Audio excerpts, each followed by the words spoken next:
Okay, well, we're post-match here at the Laithwaite Community Stadium on Bank Holiday Monday. Woking the victors this afternoon in the Surrey Derby, winning by 2-0, joined by Wanderers manager Mark White. Mark, can I get your thoughts on that one this afternoon? Yeah, I thought we was really shit, Dan. Really shit. So many fans travelled over here. You know, our 2 games against these last year, we were probably the better side in both games, I'd say. Although we got a point out of 2 matches. But we certainly, especially the game at Meadowbank, matched them for aggression, which you have to. And today, the first half of the game was was fucking horrific, and I'm really disappointed in that. You know, you don't let all your fans come all over this, you know, all over here on a Bank Holiday Monday, and then play with such little aggression. Sometimes you can talk about tactics and whatever you want, all you want, and I'll say one thing: Woking are extremely well coached, and they do what they do really well. Very impressive. They probably finished mid-table, the league above, in terms of the way they play. But for all the tactics in China, for all the rest of it, if you don't win a battle, if you don't look like you want to win a battle, and you get ran over like we did, we could have been 3-0 down in 15 minutes. It was a shambles. Not good enough. Not the standard. I couldn't give a fuck if I get rid of 20 players at all. Do not care. That is no way going to be the standard here. No way. So half time, obviously, you can imagine how that team talk went down. It weren't the best. Second half, up until Alex makes a mistake, and it's a very bad mistake. Don't matter if you knew or not, shouldn't happen. Believe it or not, I think we got a foothold in the game. At half time, we said, look, we're going to adopt the sort of Meadowbank tactic we had against them, where we went a bit more direct. Just their press is so good that sometimes you're better off trying to concentrate on the second bit, and then just push them back a little bit and then play. And actually, that second half, that worked well. I think the fans went from thinking we're out with a washing today to thinking, hold on a minute, we're getting back in this. And probably our best spell of the game was just before young Alex made that mistake. We're forcing corners, goal mouth action, and yeah, we started to have a good spell. I thought Pybus and Seager had a really good impact in the game. You can see why we brought Dan in. I wouldn't imagine you'll see us play without him starting again, unless he dies or something. So that's where that is. So listen, I've got to be passionate because I spend a lot of hours, as the management team do, with this bunch. Last year we was in the shit in Feb and March, and you know I think the management team done a great job to one loss in 10 or 12 or whatever it was, beating most teams we come up in front of, a real aggression in our play. So yeah, it was all about the first half then. You can't turn up. I actually thought really disrespectful to me. The players were to me, to the supporters and the opposition, to turn up, be that quiet and lose that many battles. There's no excuse at all. None at all. So, second half, you know, the only positive at half time was the scoreline, 1-0. Second half, we've done a lot more of what I said, and actually was probably the better side when they scored, I'd say, comfortably at that point.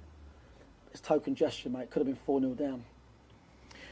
In terms of the way we've started this season, Mark, obviously we've had, you take the Chesterfield performance, you take the second half of Southend as positive moments in our campaign so far, but then to have followed it up in both those instances, and today, if you look at obviously how we kind of finished Saturday's game against York, so flat and so kind of disappointed in our performance overall. What do we attribute that to, do we think? Because it's a few occasions now where we've come off a positive end to a game, but then don't seem to be able to follow it up in the next one. I just think, mate, that the base layer of we're always, it's like running an A&E.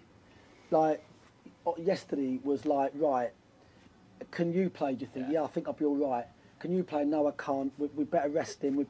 it's important to note that George Frank and Jason Pryor not involved today. Obviously, they were, of course, on Saturday. Both our Niles playing out of position. Both our wingers are injured. George Frankham, we didn't want to risk. Didn't want to risk George Frankham. Jason, again, he's hurt his knee. He might be out for the weekend. But there was boys that played. Dan Gallagher had a swollen ankle. He's gone out there. Niles, shouldn't really be out there. It just feels to me like we've got to get our model right in this division. The 2 mornings bit it's difficult. I feel like we struggle with a base layer of fitness and strength because I think the in-between times it's not as easy to manage. And I think it shows at times. But yeah, it's hard. I'm constantly picking a team where people are unavailable. People play one game, can't play the next. And yeah, I think the only positive we're 6 games in. Is it 6, Dan? Yeah. Yes, yeah. We're 6 games in. We need to box it off. I'm back. I'm not going to put up with that shit. I'm back. We're gonna make sure the boys that are playing are the type of players that are prepared to be in a battle, and we're going to worry about the battle first for a few games. And we just need to write off how we got to where we are today. That we just need to write it off. I'll say that. That's what I would say.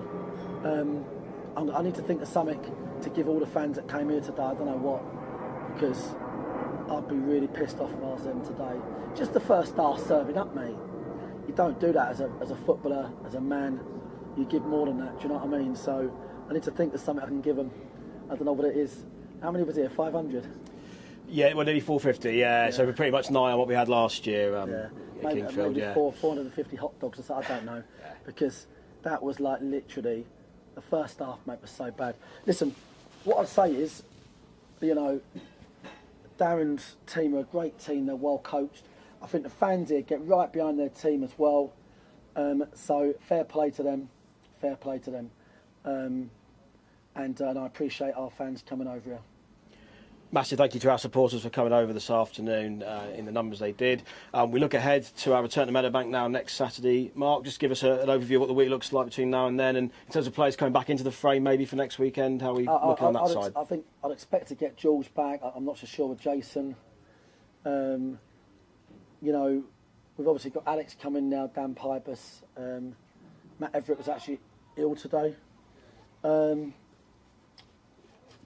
But yeah, obviously we're light on the wings at the moment. No cover as well. We're not going to bring people in there. We've got boys returning.